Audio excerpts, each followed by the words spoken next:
Not going to get that hot today, but gloomy, cloudy, and nicey, and even the heat is nowhere around this morning. So I'm saying I'll go with the weatherman's 15 degrees today. It is Friday, 16th of August, and today, believe me, absolutely elated. But first, let me do this.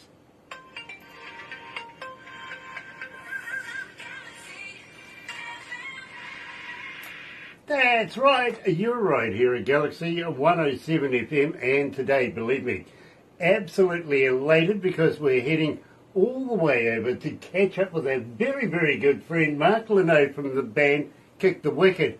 And believe me, it's been a while since we've caught up, I think a couple of years. We're going to find out why. But I tell you what, such a pleasure to have you guys joining us this morning. If you're a first-time viewer, very, very special welcome to you. Why not become part of the noise? Yeah, it's the family, literally. And believe me, if you don't know how to do that, get in touch with Barbara. Thummy thing, why not do the thummy thing? Like us a lot. And of course, hit that notification button as well. Believe me, when we have important people, much like today's guest, Mark Leno. Roger Peterson's watching. Nice to have you on board. And of course, the boss is watching as well, so I better be good. In the meantime, tell you what, let's kick it off. Here's Kick the Wicked, Eternal, on Galaxy.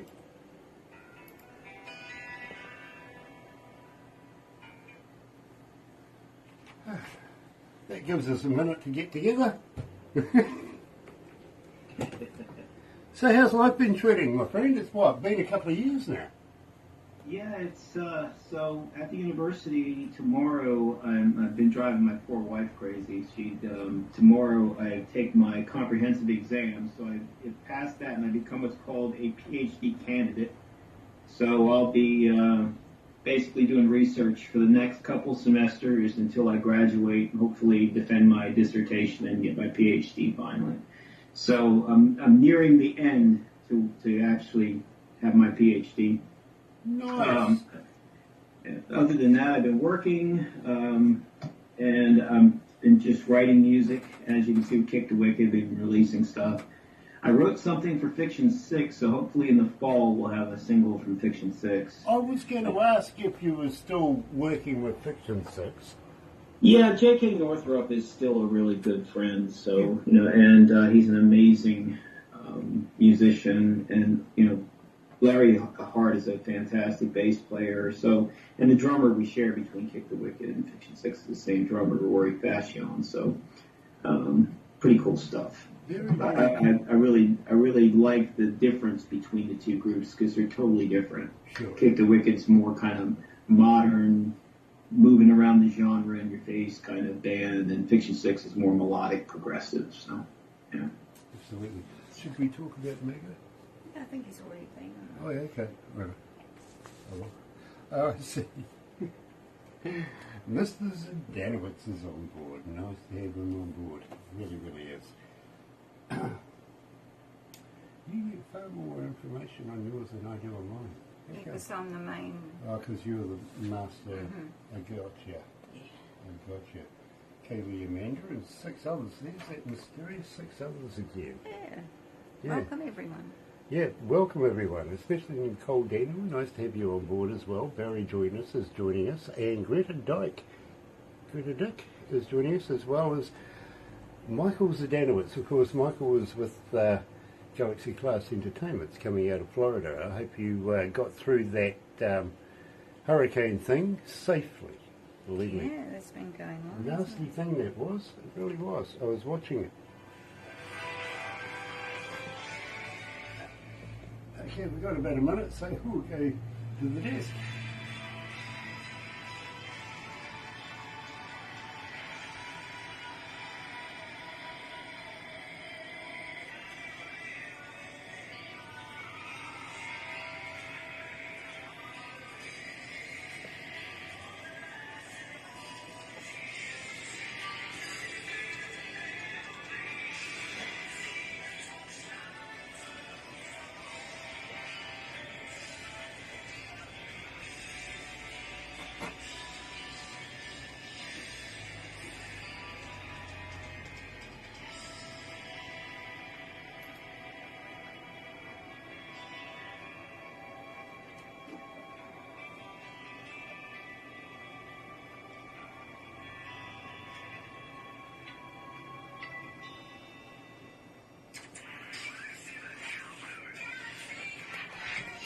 That's right, you're right here at Galaxy 107 FM, and today we're all the way over in Arkansas catching up with a very good friend of ours, Mark Leno from Kick the Wicked. Welcome back to Galaxy, Mark. How you doing? Not too bad, brother man. It's been a while since we've caught up. Yeah, just, I guess we both lead busy lives, huh? Yeah, I think the last time we spoke, I think it was just at the end of that apocalypse, that zombie period that the world went through. Weird time that was, wasn't it? Yeah, it was crazy. I'm glad it's passed. So. Yeah, me too. The thing too is, to be very honest with you, all the conspiracies are coming out now, if you know what I mean, about that period of time. Why the hell did we go through it? Literally, to be very honest with you, there's a lot of questions I've got on that one, because one person actually said to me once, Grant, do you know actually anybody that ever caught this and died of it? And I went, no, I don't. It's there. Believe me, there's not too many people out there that actually do it. I'm thinking, now that's an interesting concept. Yeah. I actually did have, I did have one friend who passed away from it. He was quite young actually, but I had it I actually had it like 4 or 5 times. So. Okay, yeah, and basically it's like a flu, right? You got through it and moved on. Yeah, it sucks. The flu sucks too, so. Well, I got to be honest with you, I did all the jabby things. I've never had any of it at all, to be very honest with you. So I'm one of the very few in the world that can say, still a pure blood. There. That. Sharon Marie Wyatt is watching. Nice to have you back, Sharon. It really is. Monty Connor is joining us as well. And of course, Monty, I'm loving your music. I really, really am. Terry Williams is watching, and JB Striker is watching as well. Nice to have everybody on board this morning. Now, Mark, we kicked everything off with Eternal. Now, I'm absolutely loving this track, so I think it would be remiss of me if I didn't say, tell me all about it. Oh, thank you. Yeah, so that one put a lot of heart into that song. Myself and my wife included, Lisa, lost a lot of friends and a lot of family over the years, and more than some, probably not as much as others. But that song is really kind of that connectivity for people. It should connect with everyone because it's kind of like being someone who's lost somebody else who still has that feeling and still sometimes feels them around them, and it's kind of in some cases love lost. So that's what the whole song is about, that interaction between this plane and the afterlife and that kind of stuff. So I've had a number of people reach out to me and say how they connect with that song and how they connect with the lyrics. And I have to say, the way that it came about was I started off with an acoustic and just a guide vocal track. And Scott Campbell, my bandmate, came and said, "Oh man, give me a while to work with this." And he came back and he really just did some magic with it. And then, of course, Rory comes in and puts in his awesome drum tracks, and it just all comes together. And I re-recorded the acoustic, but he actually used my guide vocal. That was the original vocal on the tracks. Very cool. Now, I've got to ask you, do you actually believe in ghosts, spectres, poltergeists? Yes, I do, actually, yeah. You do? Yeah, me too, to be very honest with you, I really do. And I can relate to what you're saying there. I actually lost a member of the family that was very, very close to me a few months ago. And, to be very honest, can still feel that presence around me. In fact, I hear noises in the middle of the night. I'm sitting in production. Literally, I can still hear those noises that person would normally make in the middle of the night. I'm thinking, God, am I hearing things? You know what I mean? Right. But the problem is, other people are hearing it as well. Oh, interesting. Yeah. Literally, and I'm sitting there looking at other people going, excuse me, do we want to hear this? Is it something that we're manifesting in our own minds? It might be a bird on the roof or something like that, and we're, creating a whole facet around it. Some people say it's imprinted energy as well. It depends on the situation, but yeah. So you hear the same thing that cycles over like a time, like it reverses in time, and Exactly. you hear it again. Exactly. It's moulded into the woodwork of the building and stuff like that. Believe me, I get it. I do. Wolf Milestone is joining us. Nice to have you with us, Wolf. It really, really is. Now, Mark, I think it would be remiss of me if I didn't say, how do we get hold of you as a fan? Let's rehash this one. I know I've asked you in the past. Are you on Twitter? Are you on Instagram? Are you on Facebook? Are you a talker? But more importantly, Mark, do you respond? I always respond. The fans are very important, and just people in general, when they reach out, I respond to them because that's important. We write songs and we put them out there because we want people to enjoy them, and we also want them to be a part of that experience. So they can go to www.kickthewicked.com. They can reach out to kickthewicked@gmail.com. They can send us emails. We're all over social media. We're on Twitter, or X, if you will. We're on Instagram. We're on Facebook. We're on YouTube. We're on everything. So we just released several tracks, which I think you'll be playing some more this summer. We just released some tracks, and we're still writing, and we're looking to hopefully put out an album in the near future. So have a full length of Kick the Wicked. But yeah, they can reach out anytime. Very cool. Now, do you have a merch store? And if so, how do we get hold of it? We've had a what now? A merch store. Oh, well, right now we don't really have shirts and stuff. We were looking at possible vinyl also along the way here, hopefully in the next 6 months or so, kind of putting together what we want to do. But I would like to do some shirts and things like that as well.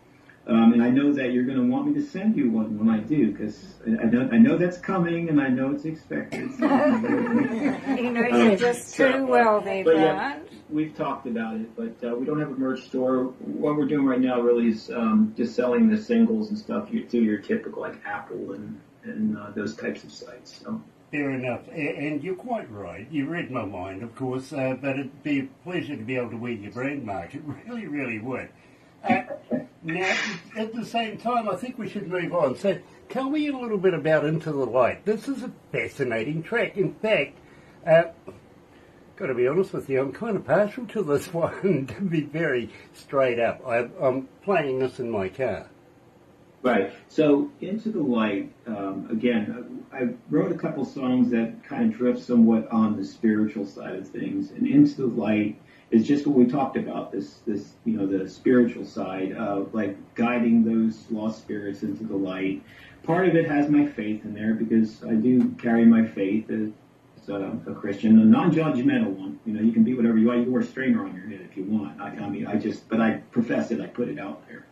And so that's really what that song is about. It's about the afterlife spirits that are caught there and helping them move into the light, and that's what it's about. Well, Mark, 1,615 requests since we've been playing it. It's not doing too bad, I've got to be honest. So, without further ado, ladies and gentlemen, Kick the Wicked and Into the Light.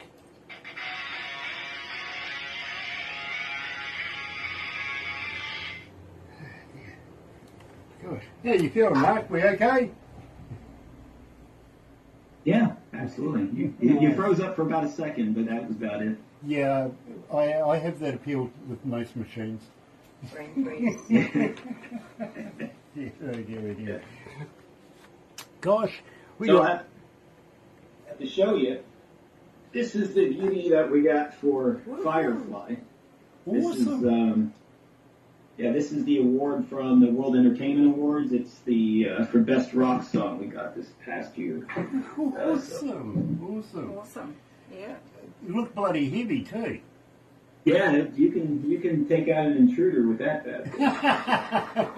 if I had that and I had my NASA Hall of Fame medal, I could take out a whole crew coming in. There you go.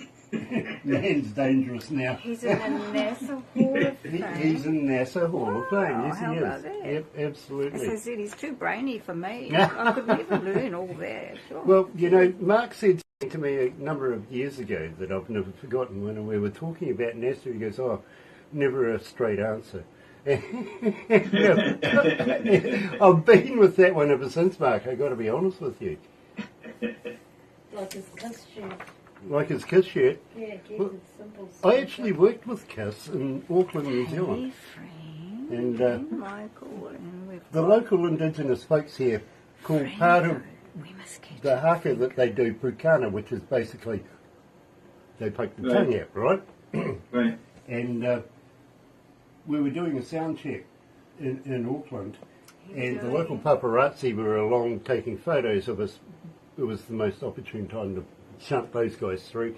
Anyway, I'm up on stage checking the batteries in the microphones, if you know what I mean, and this one young married boy goes, "Great, Pukana," and I went, "Pah!" But unbeknownst to me, Gene Simmons was walking past me behind me at the time, and he stopped, he looked at me and he goes, "Holy shit, I've just met the second longest tongue in the world." I looked at him and went, "Yeah, Gene, but I still can't lick my eyebrows like you can." Right? He said to me, "Listen, I've had no complaints, but can you poke your tongue out and touch your nose?" And I went, "Yeah, of course I can." He goes, "Go on." I went, Right. Gene Simmons, Stanley, what's his name? Stanley was walking past at the same time. He goes, "That guy's got it all over you, Gene." Oh, Paul Stanley. Yeah, Paul Stanley. Yeah. The guy that looked like a cat. Oh, no. Yeah, he did. You did T-shirt.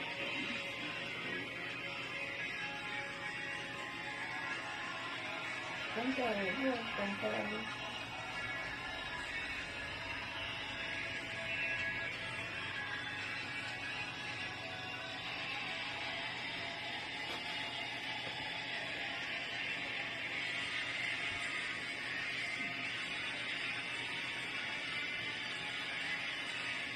Like much releasing stuff on.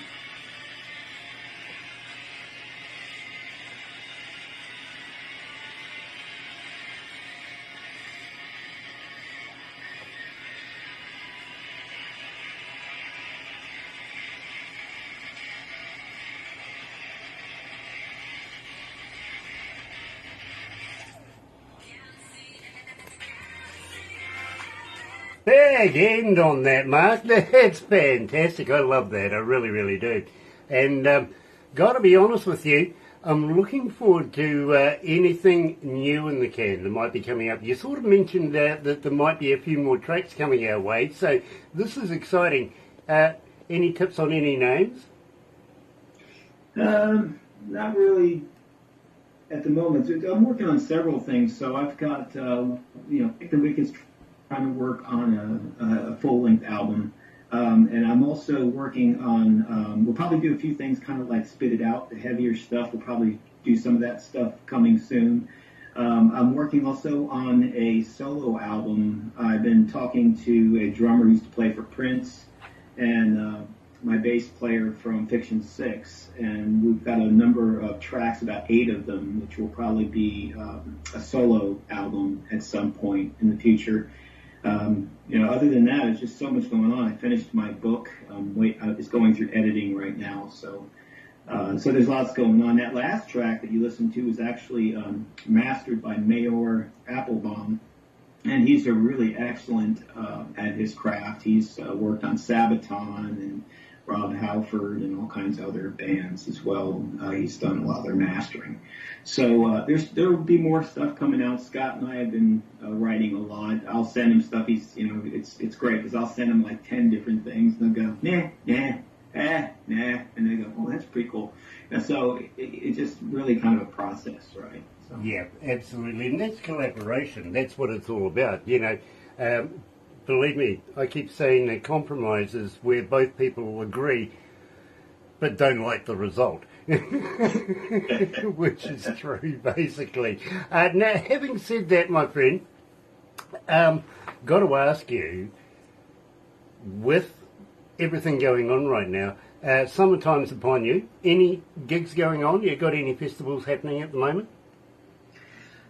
No, the thing about festivals, and I looked at them with Fiction Six as well. When you have the members that are not in one place, like in the old days, the band went in the basement and they rehearsed together, and they did all that stuff. They did their local gigs in the bars, and then they moved on to their to support groups, and then touring.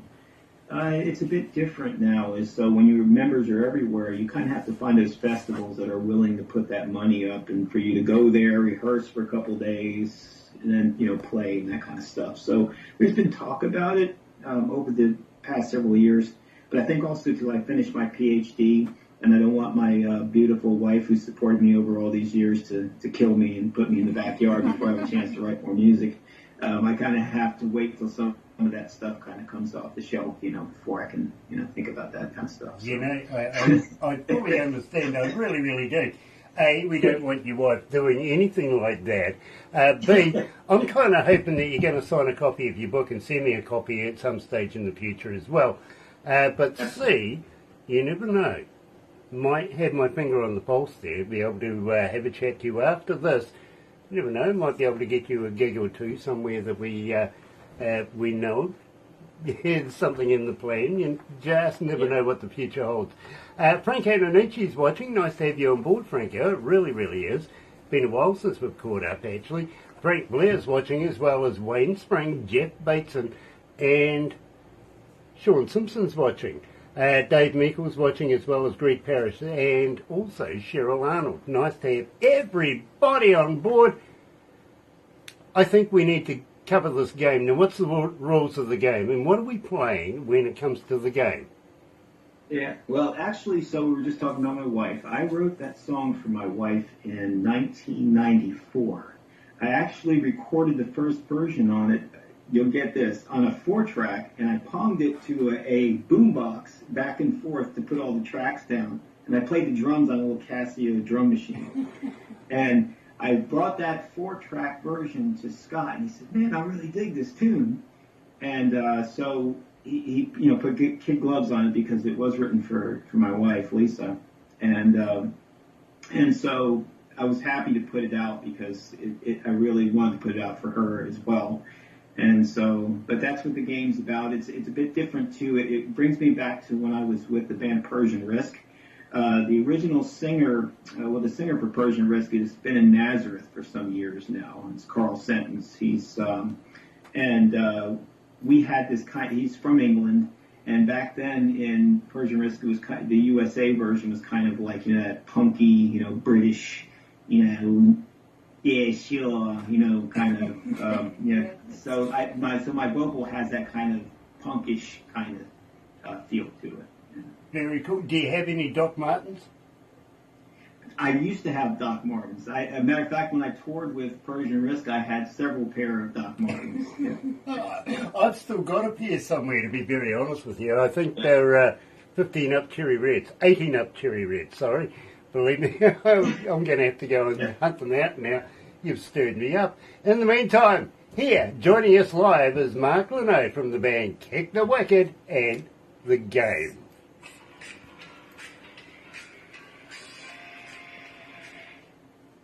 Oh dear.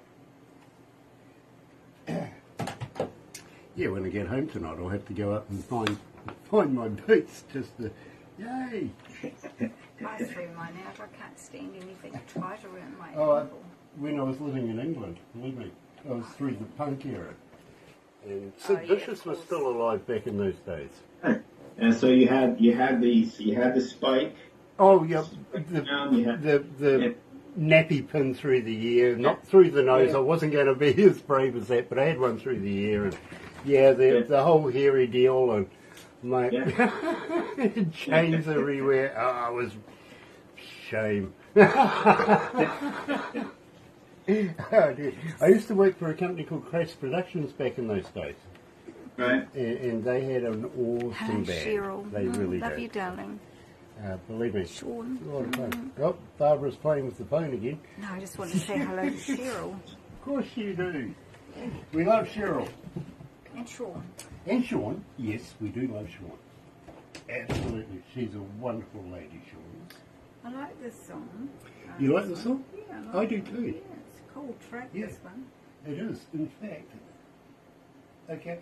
2,133 requests for it since we've been playing it. So other people out there are liking it too, Mark.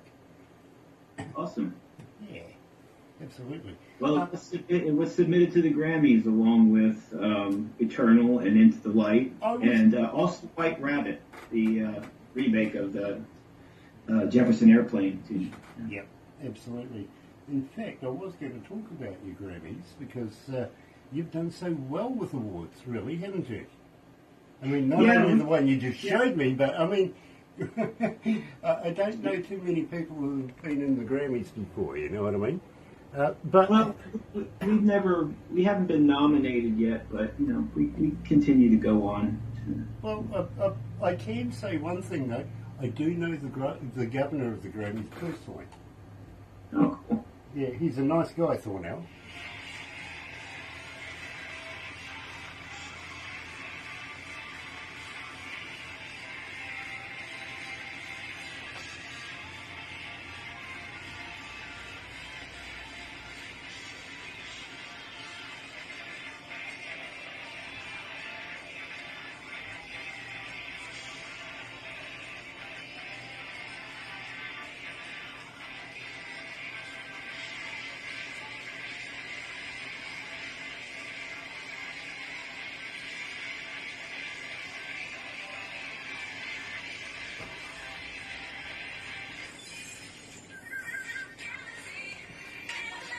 That's right, you're right here at Galaxy 107 FM, and today we're talking to Mark Leno, coming out of the band Kick the Wicket. Almost said Fiction 6 then, to be very honest with you, but you are still connected with Fiction 6 and still doing work with them, aren't you?